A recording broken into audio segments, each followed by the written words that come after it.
Эрт урдын цагт ядуу нэг хүү амьдарч байжээ.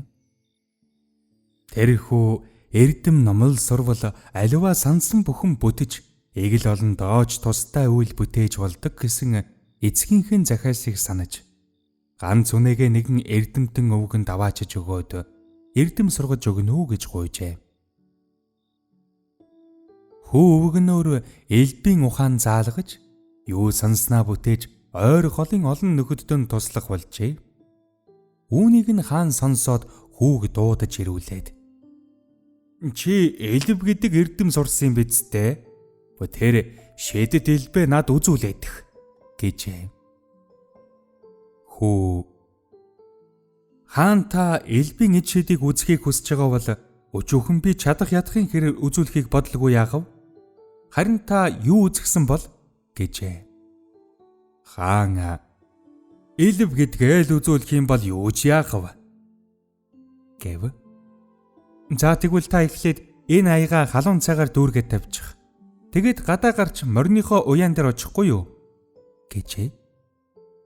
Хаан хүүгийн хэлсэн ёсоор гэрээсээ гарч уяан дээр очвол толгой гаясан хилэн хар морь дүүхэлцэн тогтож ядан байжээ. Моринд хорхойтой хаан тэсэж чадлагүй хилэн хар моринд мордтол морь хувь салхи мэт хурдлан оджээ. Агсам хар морь авч тавьхсаар байгаад эзгүй хоосон ээрэм цөл дээрээд газрын үндэс тоолон тэнгэрийн од дараалан болигж хааныг унгаачхад тоос татуулан алгуулжээ. Хаан эзгүй талд эр бие ганцаар үлдээд царцаа дэвхрэгхнэр хооллож шалбааг уснаас шимж өлсөж цангахын зовлон камсаж гин. Өмссөн хувцс нь үе төмөн цоорхоо болж ядарч туйлдахын эцэст хүрч цаашаа явах тэнхэлгүй болж гинэ. Тэгтэл өөршгөн сал баж навсагсан хувцастай авгаа хүүхэд хөдөлчихсөн яваа тааралджээ. Хаан "Наад шиг зовж зүдэрсэн амтэн нард хорвоод бас байдгийн байх та" гэж бодоод очсон нь өөрийнх нь эхнэр өр зүрхний хайртай ганц хүүг нь хөдлөөд мөн л ядарч зүдэрч явна гинэ.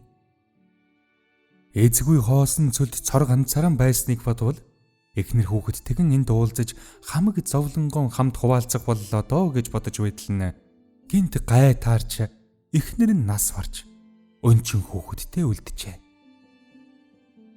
Хаан бас л үхэл өнчрлийн хизүүг амсаж санаа сэтгэлээр гударч зовж гинэ. Уйлж урсгасан нулимс нь нуур цөөрөн болох тохиж гинэ. Уйлвал уйдгар гуниг хэсэг зуурд боловч арилдаг юм гинлээ гэд ахин дахин асгартал уйлж байлаа гэсэн нь гэнт өндөр сарвал өнгөт ордонтон ирчгээд төслөгт зөөлөн сандал дээр сууж байна гин. Хаан "Ёх би сая юу болов? Зүүдлэв үү?" гэсэн нь элбчинхүү "Та үзхийг хүссэн элбэл үзүүллээ шүү дээ" гэж гинэ. Хаан аягтай цаган аваад уух гэсэн нь хав халуунаараа хурж амжаагүй байж гинэ. Хөө "За хаангүй таны үзсэн юм ямар байна?" гэвэл "Өлсөж цангахын гажил үхэл зовлонгийн гам шиг яасан ч хэцүү юм дээ" гэж залбирч байжээ. "Хаангүй та өнчин залуус зовж зүдэрсэн хүнийг ердөөч өрөвддөггүй шүү. Үүнээс хойш өрөвч зөөлөн сэтгэлтэй баймаар юм да" гэжээ. Харанхуй мунхаг харгис хаан энэ үеэс эгэл олнон хүндэтгэж эрдэм ухааны чадалд бишрэх болжээ. Элбчинхүү элб ухааныхаа эрдмээр эдэж уух, өмсөх, зүүх, хүссэн бүхнээ бүтээж харц олонтон туслан чаргалтай сайхан амьдардаг болжээ.